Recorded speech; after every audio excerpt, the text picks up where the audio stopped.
दिन रिजल्ट आएगा लोग इस वक्त चौंकेंगे कि ये क्या हुआ है, क्योंकि अब मुस्लिम की भी है और इस कॉन्स्टिट्यूंसी पे दलित और मुस्लिम एक निर्णायक स्थिति में हैं, एक निर्णायक भूमिका निभाएंगे।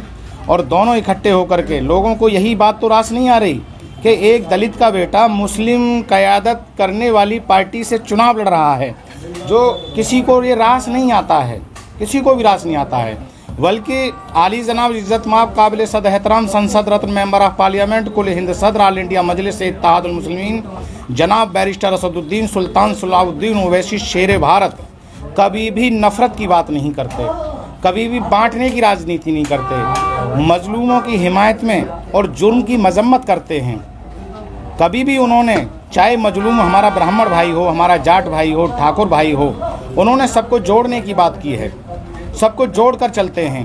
तो इंशाअल्लाह हमें उम्मीद है। और देखिए सबसे बड़ा जो प्लस पॉइंट हमारे साथ है वो ये है, जो हमसे लोग बता रहे हैं, जा के हम उनके बात आपको उनकी बात आपके सामने रखना चाह रहे हैं। जो हमें लोग बता रहे हैं कि पहली बात तो ये उपचुनाव है, यहाँ न किसी की सरकार बननी है ना किसी की सरकार बिगड़नी है।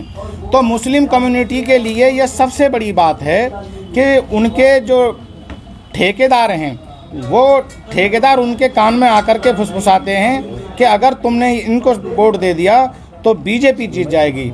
अब बीजेपी जीते या हारे उनके सामने ये सवाल बिल्कुल ख़त्म है। इसलिए कह रहे हैं कि हम एडवोकेट रवि गौतम को वोट देंगे।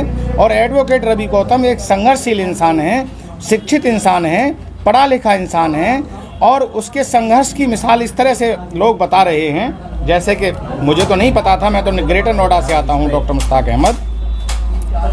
यहाँ जब मैं लोगों के बीच में जा रहा हूँ तो लोग बता रहे हैं कि रसूल अरबी मोहम्मद मुस्तफ़ा सल्लल्लाहु ताला अलैहि वसल्लम की शान में जब गुस्ताखी हुई तो गाज़ियाबाद की सरजमी से, वो गुस्ताखी करने वाला इसी सरजमी से था, गाज़ियाबाद की सरजमी से था, लेकिन कोई आवाज़ नहीं उठी।